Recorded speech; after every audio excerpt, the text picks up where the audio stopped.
My parents forgot my birthday, so I forgot theirs. The day I turned 18, the people who were supposed to love me most didn't even remember I existed. It's weird, right? 18 is supposed to be this huge milestone. You're technically an adult, people start treating you like your life is opening up in front of you, and everyone tells you, enjoy your special day, you only turned 18 once. But my 18th birthday, it might as well have been any random Tuesday. The morning started the same as always. My alarm went off at 6:30 a.m., the cheap one that buzzes like a dying mosquito. I stared at the ceiling for a minute, waiting for someone, anyone, to knock on my door and say it. Just a simple, happy birthday, Ethan. But all I heard was the sound of my mom in the kitchen yelling, Sophie, did you pack your lunch yet? Don't forget your art project. Her voice was cheerful, rushed, full of that energy she only ever had from my younger sister. I could hear the clatter of plates, the smell of pancakes wafting down the hall. Sophie loved pancakes. My mom always made them in heart shapes. For me, she usually forgot breakfast existed. I got up, brushed my teeth, and stared at my reflection for a while. My hair was a mess. My eyes had that mix of hope and disappointment that I'd gotten too used to. I whispered to myself, it's my birthday, just to make it real. Downstairs, the table looked like something out of a family commercial. Orange juice, syrup, whipped cream, and Sophie giggling as Dad pretended to juggle eggs. He used to do that with me when I was little. Used to. Morning, I said, trying to sound normal. Dad looked up. Hey bud, you're up early. Mom smiled briefly. Cereal's in the cupboard. That was it. No mention of the date, no glance toward me that said we remember. Just a normal morning, except it wasn't supposed to be. I sat there, quietly pouring cereal, pretending it didn't sting. The birthday decorations from Sophie's party last week were still hanging up. Pink streamers, balloons, a shiny happy birthday banner that drooped on one side. They hadn't even bothered to take it down. The S from Sophie still dangled halfway across the living room wall, like a mocking reminder. We celebrated for her, not for you. Sophie looked over at me mid-bite, whipped cream on her cheek. Ethan, can you drive me to school? Mom said you're free today. Free. Yeah. Free because no one planned anything. Sure, I muttered. She smiled like she'd done me a favor. Thanks, big bro. That used to make me happy, being her big brother, her protector. But over the years, it started feeling like a title with no perks. I wasn't the golden child. I was just background noise. After I dropped Sophie off, I sat in the car for a while outside the school parking lot. Everyone else had balloons in hand, cards, hugs, laughter. I remember watching one kid open a small box from his mom in the passenger seat. She kissed his cheek, said, happy birthday, baby. I couldn't help it. I felt this ache in my chest, this hollow pressure that just sat there. When I was younger, I used to tell myself, they'll remember next year. I'd wait by the door, listening for the sound of a cake box opening or a card sliding across the table. But each year, the silence got longer. By the time I turned 15, I stopped expecting anything. But turning 18 felt different. I thought maybe this one would matter. Spoiler, it didn't. I spent most of the day at school pretending everything was fine. My best friend Daniel remembered. He caught me between classes and grinned. Dude, 18, you're legal now. I laughed, though my chest felt tight. Yeah, I guess. He clapped me on the back. Don't tell me your folks forgot again. That again hit hard. He'd known for years. He'd even bought me a cupcake once when we were 15, just because he felt bad. I shrugged. Yeah, they're probably busy. Busy had become my family's favorite excuse. Busy for birthdays, busy for games, busy for me. When I got home that afternoon, the house was quiet. Sophie's backpack was dumped on the couch and my parents' cars were gone. I checked the fridge. Leftovers. No note, no dinner plans, just a sticky note that said, out late, heat something up. I stood there for a good minute, just staring at it. That was my birthday message. I decided to do something stupidly hopeful. I drove to the grocery store, bought myself a small chocolate cake and a single candle. The cashier smiled when she scanned it. Someone's birthday? I hesitated. Yeah, I said quietly. Mine. She gave me that sympathetic look. Half pity, half kindness. Well, happy birthday, sweetheart. It was the nicest thing anyone had said to me all day. When I got back home, the sun was setting. The house felt too big, too empty. I set the cake on the kitchen counter, stuck the candle in, and lit it. The flame flickered softly, like it knew I didn't want to make a big deal of it. I sat there for a moment, staring at the tiny flame. My mind drifted through old birthdays. Flashback, #1. When I was 7, I wanted a Batman party. I told my parents months ahead. I even drew a little list of decorations I wanted. On my birthday, they forgot completely. My dad remembered later that night when he saw the drawing on the fridge and said, we'll do something next weekend. We never did. Flashback, #2. When I was 10, they threw Sophie a huge princess party with a bouncy castle and 30 kids. A week later, on my birthday, Mom said, we just did a big one for Sophie, so we'll keep yours simple. Simple turned out to be dinner at home, with no cake. Flashback, #3. When I was 15, I got a cheap happy birthday text at 9 p.m. from Mom that just said, sorry, busy day, love you. I spent that night playing games alone, listening to Sophie giggle in the next room as Mom helped her bake cookies for a school project. Each memory layered on top of the other until it didn't even hurt anymore. It just felt expected. But that night, on my 18th birthday, I realized something different. It wasn't just that they forgot. It was that I had been trained to accept it. I thought back to all the effort I'd put in for them. I never forgot Mom's birthday. I used to save up from part-time jobs to buy her small gifts. A necklace, a book she mentioned, her favorite coffee. Dad's too. I'd handwrite notes about how much I appreciated him because I thought maybe if I said it enough, he'd feel the same about me. And every single time, they'd thank me briefly and move on. No return gesture, no thought, no care. It hit me hard that night, sitting there in the half-lit kitchen with the $7 grocery store cake. I'd spent my whole life begging for crumbs of love from people who never intended to feed me in the first place. I took a deep breath and blew out the candle. The smoke curled up and disappeared into the dark. It felt poetic in a depressing way. Happy birthday to me? I whispered. My voice cracked a little. I didn't cry, at least not at first. But when I sat on the couch later, scrolling through social media, watching other people post about their birthdays with their families, the weight of it all finally hit me. My phone was silent, not a single message from Mom, not even a hope you're having a good day. I didn't know what hurt more, the silence or how normal it felt. Around 10 p.m., the front door opened. Mom and Dad walked in, laughing about something. Sophie followed behind, carrying a bag from a restaurant. They'd gone out for dinner. I looked up from the couch, pretending I didn't care. Mom saw me and said, "Oh, hey, you're still up. We grabbed leftovers if you're hungry." She set the bag on the table. I forced a smile. "Where'd you go?" "Luciano's," Dad said. "Sophie wanted Italian tonight." Of course she did. They went about their business, chatting, cleaning up, turning on the TV. No mention of the date, no hint of realization. Something inside me just snapped quietly. Not in anger, but in clarity. They weren't going to change. They didn't even notice they'd forgotten. And maybe, deep down, they'd forgotten me long before this day. I took my plate, washed it in the sink, and went upstairs.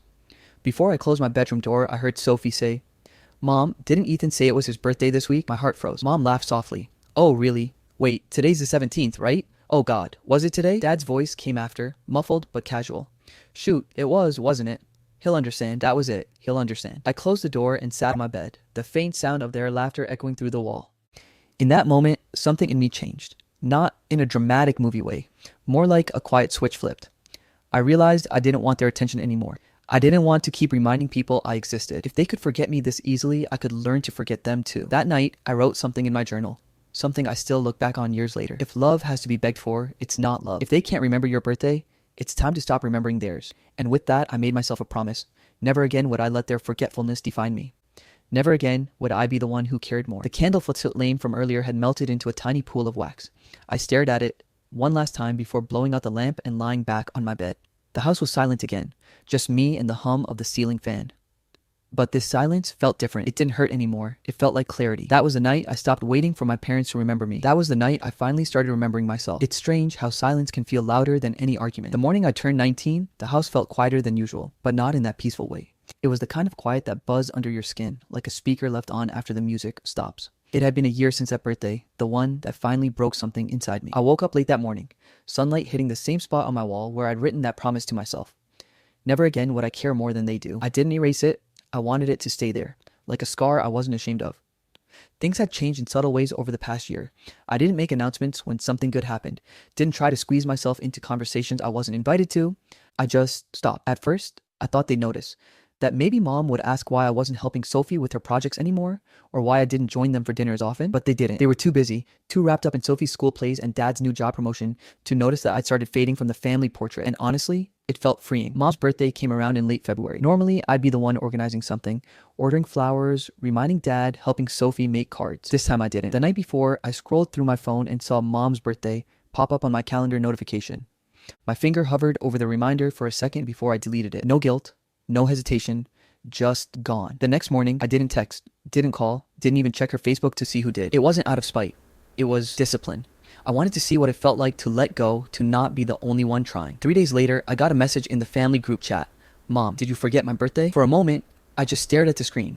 My old self would have panicked, rushed to apologize, sent a belated gift, tried to make it right. But the new me, the one who remembered spending his 18th birthday alone with a grocery store cake, he didn't flinch. I typed back, "Oh, I thought we didn't celebrate those anymore." There was a pause, one of those long digital silences that somehow feel louder than real ones. Then Dad replied, "Ethan, don't be dramatic. Your mom was just curious." "Mom, it's fine. I guess everyone's busy." That line right there, "I guess everyone's busy," was exactly what she'd said about me all those years. I almost laughed. For the next few weeks, I barely heard from them. It was like my silence had infected the house, spreading into every conversation we used to have. Meals were shorter, calls were brief. Even Sophie seemed to sense something was different. One night, she FaceTimed me while I was at my dorm. "Ethan," she said softly, "Mom seemed kind of sad last week. I think she noticed you didn't do anything." I shrugged. Yeah, well, she didn't do anything for mine either. Sophie frowned. That's different. You know she forgets stuff sometimes. Yeah, I said. Just not yours. Her face fell. She wanted to argue, but she couldn't. We both knew the truth. College was the first place I felt like I actually belonged. I had friends who remembered my name, professors who noticed when I wasn't in class, people who said thank you and good job without it feeling like an obligation. So I joined a small film club on campus, and every week we'd meet to discuss short films and share snacks. It sounds small, but that group became more of a family to me than my actual one ever was. There was this girl, Maya, one of those effortlessly kind people who remembered little things about you.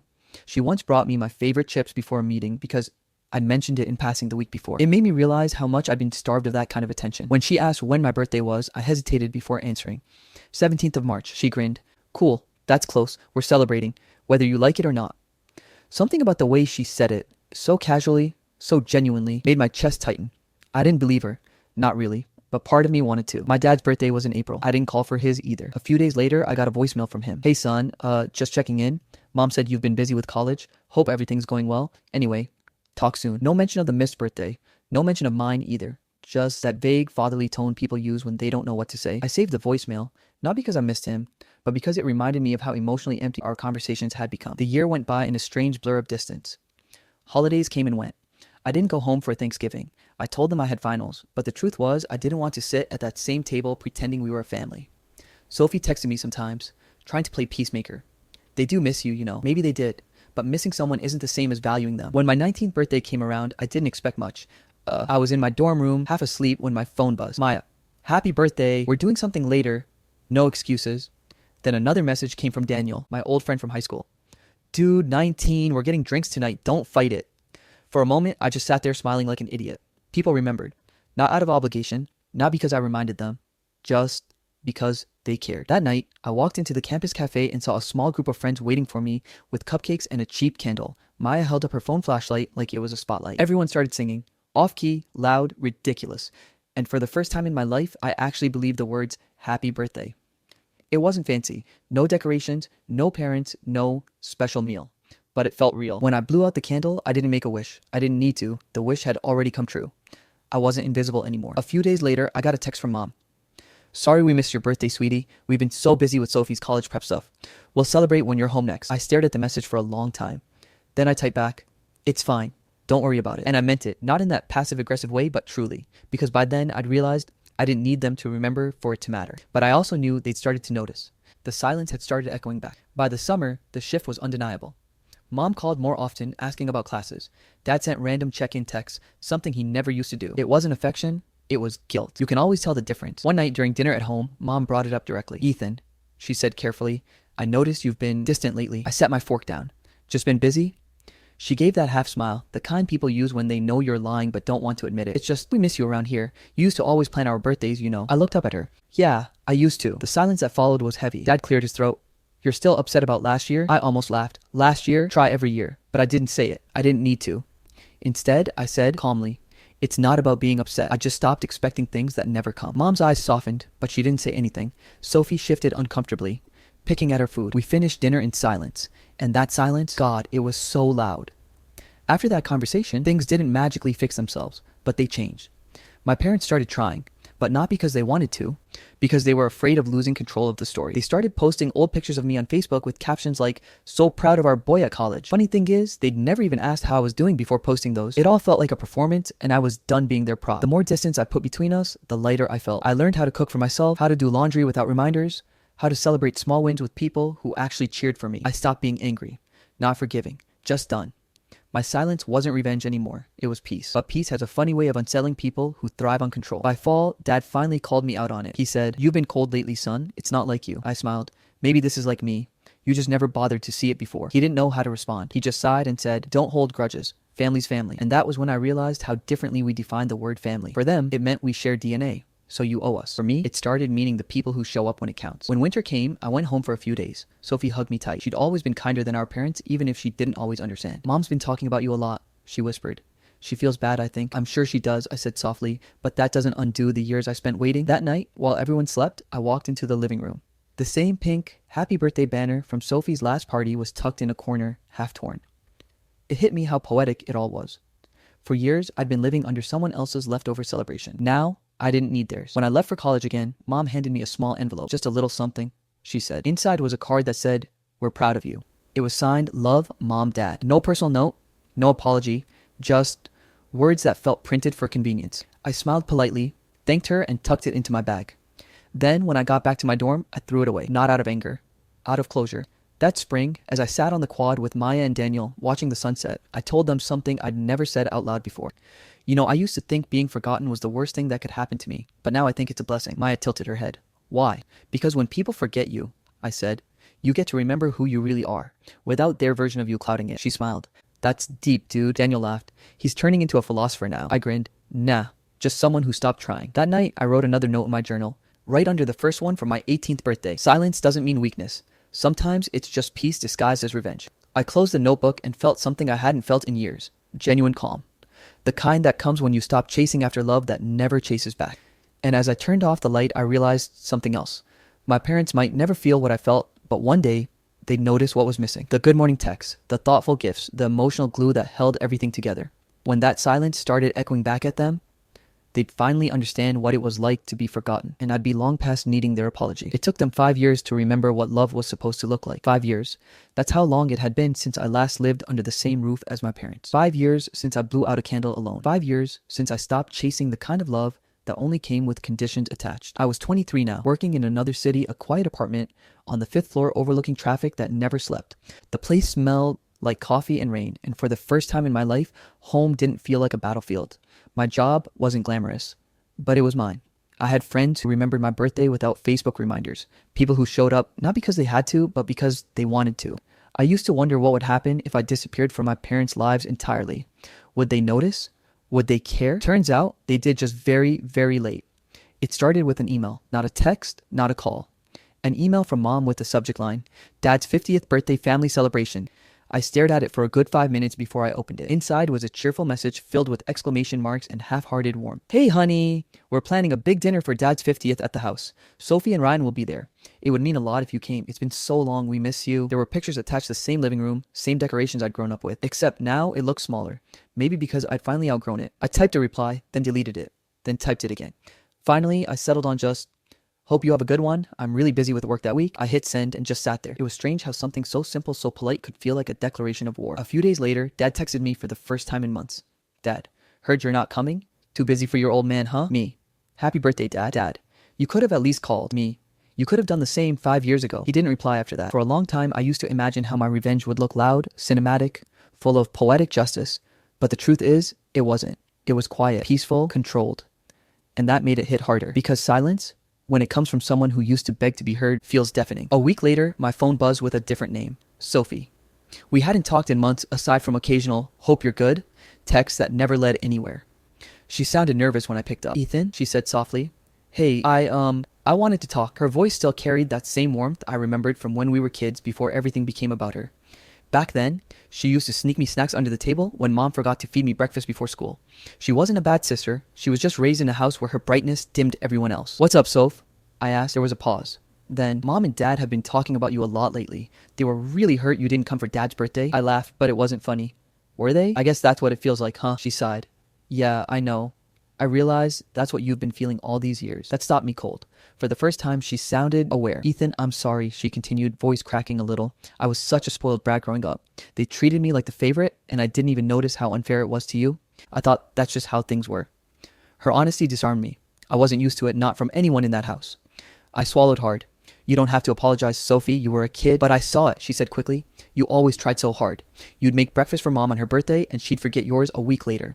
You'd save up to buy Dad that stupid fishing rod, and he'd just pat you on the back and forget to even say thank you. I used to think you didn't mind, but you did. I see that now." Her words hit something deep inside me that I buried years ago. I didn't say much after that, just listened. For the first time, someone from my family was acknowledging what I'd been screaming in silence all my life. And it wasn't an argument. It wasn't a guilt trip. It was just truth. When the call ended, I just sat on my couch, staring at the ceiling. The room felt heavy, but not in a bad way. Like a wound finally starting to heal. A few months later, Sophie called again, this time with happier news. "I'm engaged," she squealed, practically vibrating through the phone. "His name's Ryan, and he's wonderful." I congratulated her. Genuinely. She deserved good things, even if they come from a messy past. A week later, I got another email from mom. We're having an engagement dinner for Sophie. It would mean so much if you could come home. I almost said no. Almost. But then I thought about Sophie's apology and something inside me softened. Maybe it was time to see things for what they were, not what I wished they'd be. So I went. Walking into my childhood home after 5 years felt surreal. It smelled the same cinnamon candles and lemon cleaner, but something about it felt emptier. Like nostalgia had peeled off the walls. Sophie ran up to hug me the second I stepped in. You came, I smiled. Wouldn't miss it. Mom was in the kitchen, fussing over appetizers like a hostess at a party she was throwing for social media point. Ethan, she said, her voice overly cheerful. You look so grown up. How's work? It's good, I said simply. Dad gave a half smile and a nod. Good to see you, son, and that was that. No hug, no warmth, just a handshake wrapped in familiarity. The dinner went fine, laughter, toast, the usual, but there was an undercurrent of tension that only I could feel. It was like everyone was trying too hard to act normal, like 5 years of emotional distance could be patched with small talk. Later that night, as everyone mingled in the living room, Mom pulled me aside into the hallway. You've changed, Ethan, she said quietly. You've become cold. I met her eyes. No, Mom, I just stopped burning myself trying to keep everyone else warm.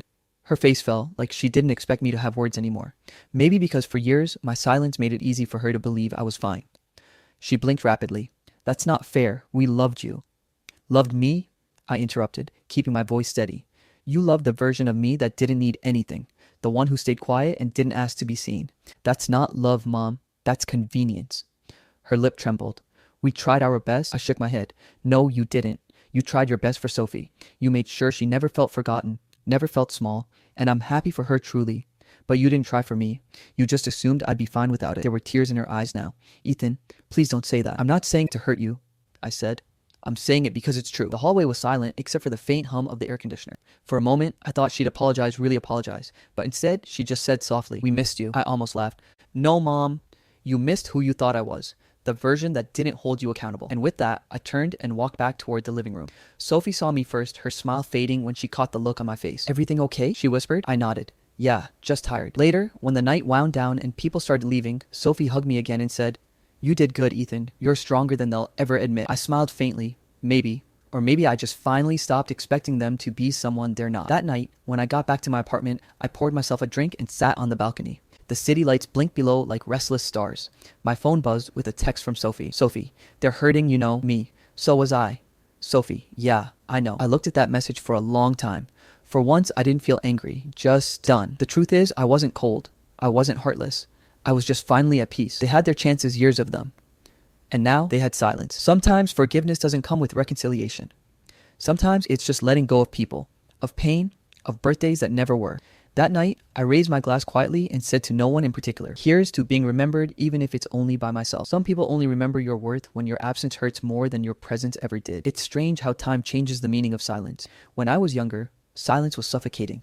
It felt like proof that I didn't matter. Now, silence feels like peace, like a gift I gave myself when no one else did. It's been almost 10 years since that birthday they forgot the one that started it all. 10 years since I sat alone in a dark room, whispering, happy birthday to me, like it was a secret I wasn't supposed to say out loud. But a lot changes in 10 years. These days, I own a small design firm. We're not a Fortune 500 company, but we're mine. I built it from scratch with 2 friends I met in college, the kind of people who remembered my birthday even before we became close.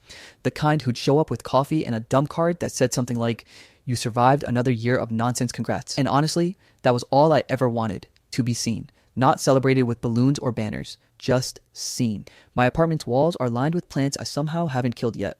Sketches from projects I'm proud of, and a shelf filled with gifts from friends, small, thoughtful ones that mean the world. Each one reminds me that I built a life without needing to beg for love. My parents, they're around, I guess. We talk occasionally, a birthday text here. Hope you're doing well there. The kind of surface level contact that looks healthy from a distance.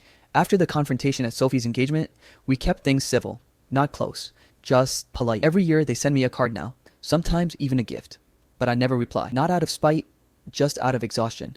It's like they're trying to fix 10 years of emptiness with one Amazon delivery. Then, one morning, I got a call from Sophie. Her voice was cheerful, but slightly nervous, the same tone people use when they're about to ask for a favor they know you might decline. Hey Ethan, she said, I know you're busy, but Mom's turning 60 next week. I leaned back in my chair, watching the city skyline outside my office window. Yeah, I remember. She's been talking about you a lot lately, Sophie continued.